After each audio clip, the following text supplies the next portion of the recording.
पिछले एपिसोड में हमने देखा था कि मिनलांग और शियाओ जो थे वो लोग यहाँ पर मिलकर प्लान बनाना शुरू कर देते हैं कि वो किस तरह से वुया की जान लेंगे। शियाओ तो हद से ज्यादा भड़की हुई थी कि आखिर कांग को जब वुया ने मारा है ना तो मैं भी उसको उसी तरह से मार दूंगी। तो जैसे ही उसको मौका मिलता है, जब वुया अपने अंकल की कब्र पे बैठा हुआ था उनसे बातें कर रहा था कि तभी वो वहां पर पहुंच जाती है वुया की जान लेने के लिए। इस वजह से उन दोनों के बीच में बहुत ज्यादा जबरदस्त फाइट हुई थी। वुया यहाँ पर शियाओ को बहुत मारता भी है, लेकिन वो उसको लड़की समझकर ऑफर भी देता है कि तुम जाना चाहती हो तो जा सकती हो, मैं तुम्हें जिंदा छोड़ दूंगा। लेकिन शियाओ तो जाने के लिए तैयार ही नहीं थी। वो कैसे भी करके वुया को मारना चाह रही थी, तो वुया भड़कते हुए उसको बहुत मारता है और उसको वो इतना मारता है कि ऐसा लग रहा था शियाओ की अब जान जा चुकी है। जिसके बाद यहाँ से ये एपिसोड शुरू होता है। तो इस एपिसोड की शुरुआत में मैंग जो थी वो उसी बंदर के साथ खेल रही होती है। जब वो दोनों यहाँ पर आपस में खेल रहे थे कि तभी यहाँ पर वुया जो अपना कल्टीवेशन कर रहा था उसके अंदर से बहुत भयंकर ऑरा बाहर निकल कर आता है। ऐसा लग रहा था कि मानो उसने अपना यहाँ पर ब्रेक थ्रू कर लिया हो। वो यहाँ पर खुद में कहने लगता है कि यार मैंने कोशिश की लेकिन ब्रेक थ्रू हो नहीं पाया, थोड़ा सा स्टेप रह गया। ब्रेक थ्रू हो जाता तो मैं यहाँ पर बॉडी रिफाइनमेंट के 9th लेवल पर पहुंच गया होता। ये ब्रेक थ्रू आखिर क्यों नहीं हुआ? मुझे जल्द से जल्द पावरफुल बनना है, न जाने कब मिनलांग पहुंच जाएगा मेरी जान लेने के लिए। मैंग जो थी वो यहाँ पर वुया से कहने लग जाती कि वुया पागल तो नहीं हो गया ना, थोड़ा सा आराम तो कर लो। 1 साल तुम्हें काल कोठरी में रखा गया था,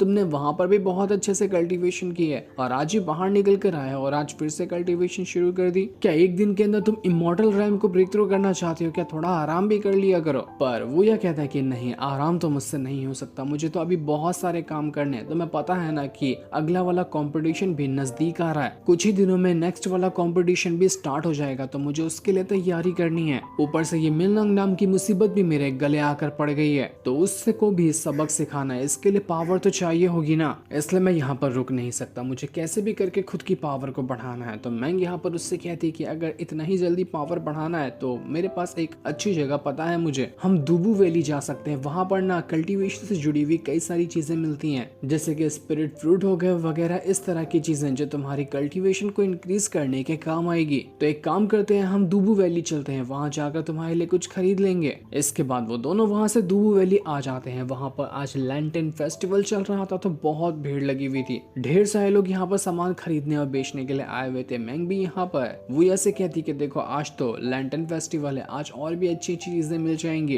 तुम्हारी किस्मत अच्छी है जो बिल्कुल सही टाइम पे हम यहाँ पर पहुंच गए। वो को तो बस इस बात की टेंशन थी कि यहाँ पर कुछ ऐसी चीजें मिलेंगी कि नहीं मिलेंगी जिनकी मदद से मैं अपना ब्रेक थ्रू कर पाऊंगा। मुझे कम से कम 9th लेवल पे तो बॉडी रिफाइनमेंट के आज ही जाना है, चाहे कुछ भी क्यों ना हो जाए। तो मैंग भी उसको यकीन दिला रही थी कि यार टेंशन मत लो, कुछ ना कुछ जरूर मिल जाएगा, तुम्हारा लक तो अभी अच्छा चल रहा है ना, अच्छा लक चलेगा तो हमें और भी अच्छी अच्छी चीजें मिल सकती हैं। तभी वहां पर खड़े जितने भी लोग थे वो यहाँ पर आपस में चिल्लाना शुरू कर देते कि देखो लैंटर्न फेस्टिवल की क्वीन यहाँ आ गई, क्योंकि वहां पर एक बोर्ड के ऊपर एक लड़की आई हुई थी जो कि बहुत ज्यादा सुंदर थी और वो डांस करके सभी का एंटरटेनमेंट कर रही होती है। यही थी लैंटर्न फेस्टिवल की क्वीन। इसको देखने के लिए तो लोग यहाँ पर अपना भीड़ जमा कर लेते हैं कि ये इतनी ज्यादा सुंदर लड़की है तो ये तो मेरी ही रानी बनेगी, मैं तो इसको अपने साथ ले जाऊंगा।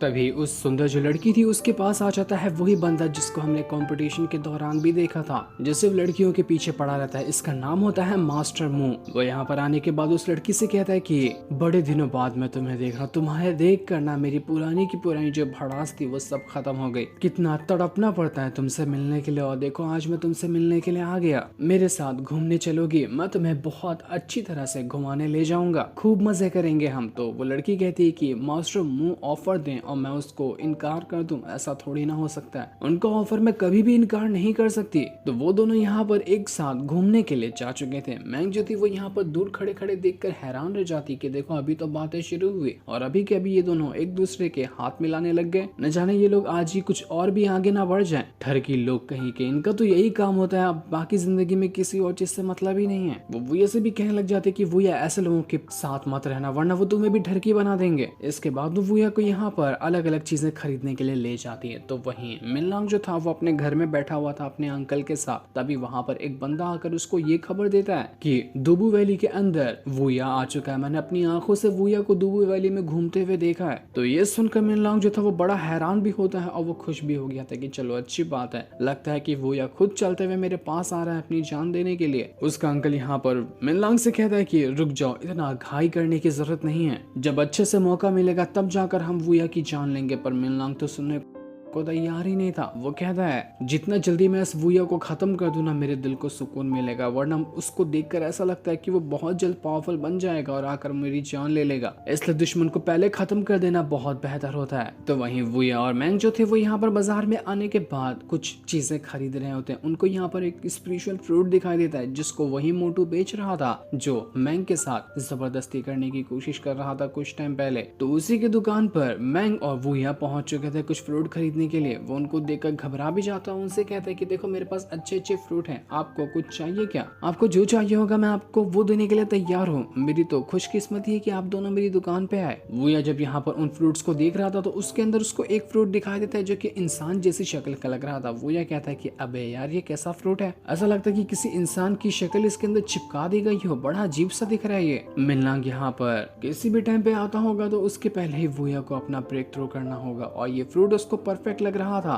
उसका ब्रेक थ्रू करवाने के लिए मिनलांग जो होती है वो यहाँ पर स्पिरिचुअल वर्ल्ड के अंदर से वुया से कहती है कि देख क्या रहे, उठा लो उस फ्रूट को, तुम्हारी ही शक्ल से मैच कर रहा है वो, क्या पता तुम्हारी पावर भी बढ़ाने में मदद कर दे। वो तो कोई भी कसर नहीं छोड़ती है वुया का मजाक उड़ाने का। तो वुया कहता है कि मोटू से ये फ्रूट मुझे दे दे, कितने का है ये फ्रूट? मोटू जवाब देते हुए कहता है कि अरे बॉस, आपसे मैं कैसे पैसे ले सकता हूँ, आपके लिए तो पूरी दुकान फ्री है, पूरी दुकान चाहिए तो पूरी दुकान उठा लो, आपसे पैसे लूंगा तो आप मुझे मारोगे नहीं? ना, मेरी हिम्मत नहीं है आपसे पैसे लेने की, आपसे मैं पैसे नहीं लूंगा। तो वो ये कहते हैं कि ज्यादा शान पटी मत कर, फटाफट से बता इसकी कीमत क्या है, वरना गुस्सा आया तो तुझे और ज्यादा मारूंगा। ये सुनकर वो जो मोटू था वो यहाँ पर घबरा जाता है और कहता है कि आपको इतने ही ज्यादा पैसे देने हैं ना तो आप एक स्पिरिट स्टोन दे देना, उसके बदले आप ये फ्रूट रख सकते हो। वो जैसे यहाँ पर वुया को फ्रूट देने ही वाला था कि तभी वहाँ पर एंट्री मार लेता है मिनलांग, जो बड़े गुस्से के साथ यहाँ पर आया हुआ था। वुया उससे कहता है कि मिनलांग तुम पहुंच गए यहाँ पर, तुम्हारा ही इंतजार हो रहा था कब से और फाइनली तुम यहाँ पर आ गए कुछ पुराने हिसाब किताब जो है पूरे करने के लिए। तो मिनलांग कहता है कि अरे मेरी जान, मैं तो यहाँ किसी और काम के लिए आया हूँ, तू तो यहाँ पर मुझे ऐसे ही मिल गया। वैसे तुझे पता होना चाहिए कि दुबू वैली के जो गार्डियन है ना वो एल्डर गोंगसुन है। दुबू वैली के अंदर जो भी बिना मतलब के फाइट करता है ना तो वो यहाँ पर आकर उसको खूब मारते हैं, इसलिए मैं तो यहाँ पर तुझसे फाइट करने नहीं आया। वो बस यहाँ पर वुया को उकसाने की कोशिश कर रहा था ताकि वुया यहाँ पर पहले फाइट शुरू करे। वो यहाँ पर वुया से कहने लग जाता है कि यहाँ पर जो भी ज्यादा बोली लगाता है ना उसी की वो चीज हो जाती है। तो मैं भी ये स्पिरिचुअल फ्रूट खरीदना चाहता हूँ, मैं इसके 5 स्पिरिट स्टोन देने को तैयार हूँ। मोटू हैरान रह गया था कि नहीं, मुझे तो पैसे नहीं चाहिए, मैं तो ऐसे ही कीमत लगा दिया था एक स्पिरिट स्टोन वुया के लिए, तो मैं ये तुम्हें क्यों दूंगा।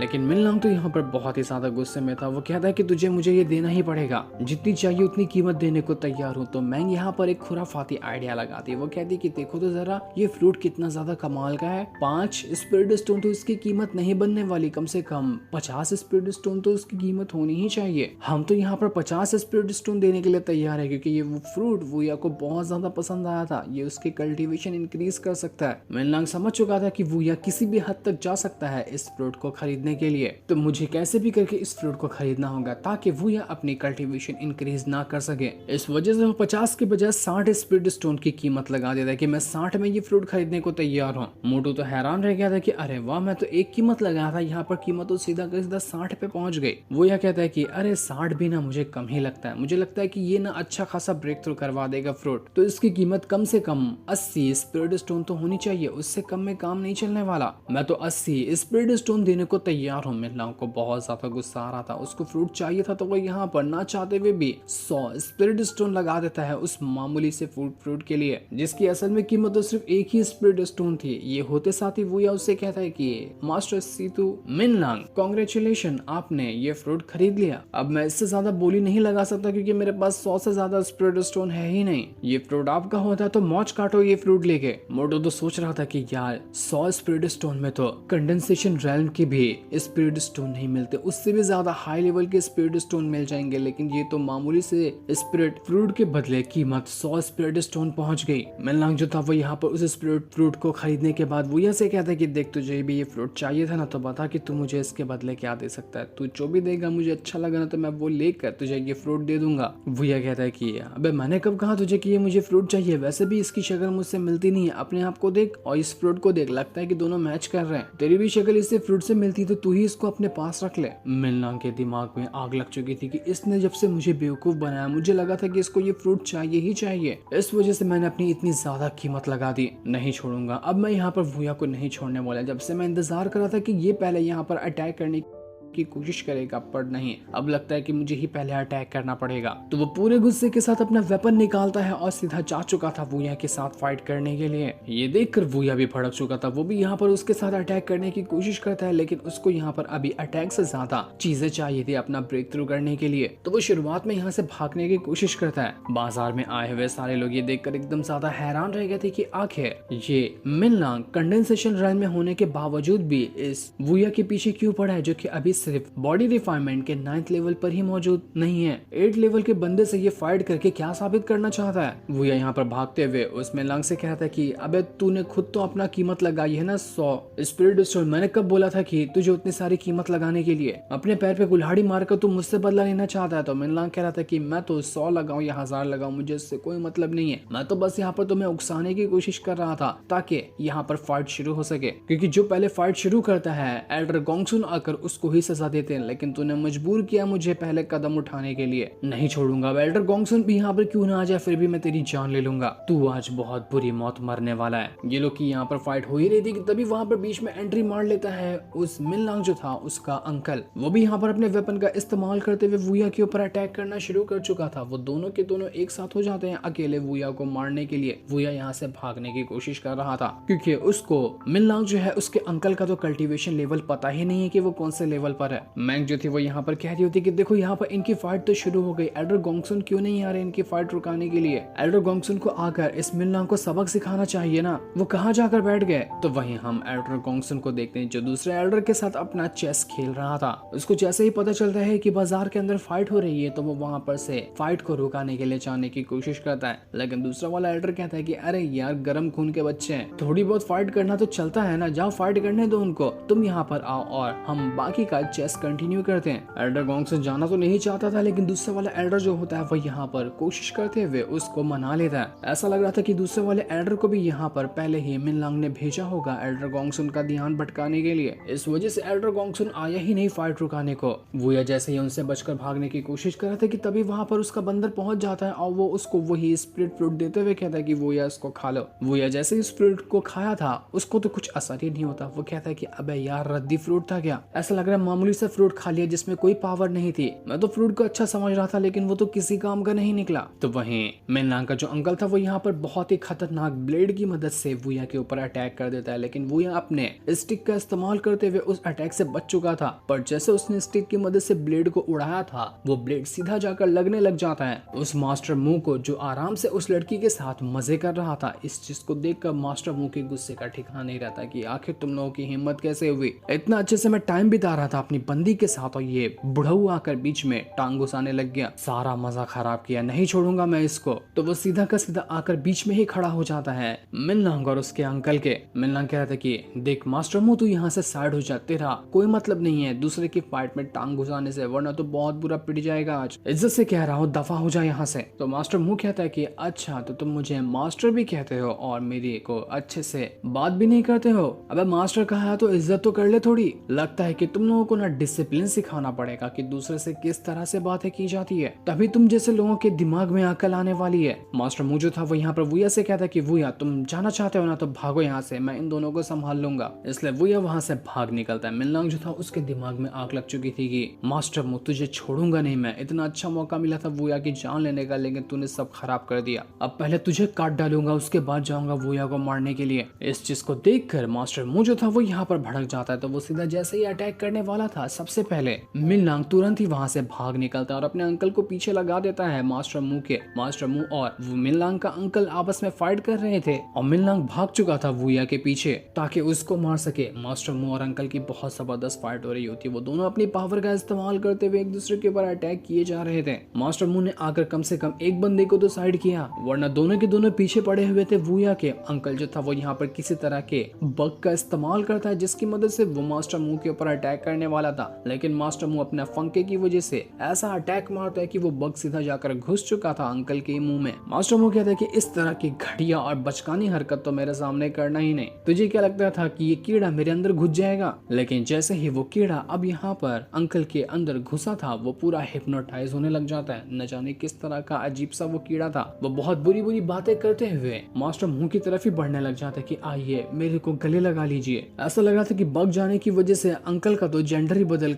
कर वो आंटी बन गया। तो वहीं वुया जो था वो अभी भी भाग रहा था, उसके पीछे मिनलांग होता है। मिनलांग उससे कहता है कि तुझे पता है ना कि मैंने बहुत टाइम पहले अपना कंडेंसेशन रेल्म ब्रेक थ्रू किया था, तू अभी भी मेरे रेल्म की ना बराबरी नहीं कर पाया, मुझसे अभी भी तू काफी पीछे है। और तुझे क्या लगता है कि इतना पीछे होने के बावजूद भी तू मुझे यहाँ पर हरा देगा? कभी भी नहीं। आज तुझे मैं दिखाऊंगा कि एक भी लेवल आगे पीछे होने का ना कितना बड़ा डिफरेंस होता है। कुत्ते की मौत मारूंगा तुझे मैं आज। वो अपनी पावर को यहाँ पर बहुत बुरी तरीके से एक्टिवेट करने लग गया था ताकि वो वुया की जान ले सके। वुया यहाँ पर उसके अटैक से बचने की कोशिश कर रहा होता है। जैसे वो अपने अटैक को रेडी कर रहा था तभी वहां पर असर दिखा जाता है वो स्पिरिट फ्रूट जिसको खरीदने के लिए वुया आया हुआ था। वो स्पिरिट फ्रूट जैसे ही यहाँ पर एक्टिवेट होता है उसकी सारी की सारी पावर वुया के अंदर समा चुकी थी, जिस वजह से हो जाता है वुया का ब्रेक थ्रू। और वो उसी टाइम पहुंच चुका था बॉडी रिफाइनमेंट लेवल के 9th रैंक पर। उसने यहाँ फाइट के दौरान ही अपना एक लेवल ब्रेक थ्रू कर लिया। इस वजह से तो वो आसानी के साथ मिनलांग के सभी अटैक को रोक पा रहा था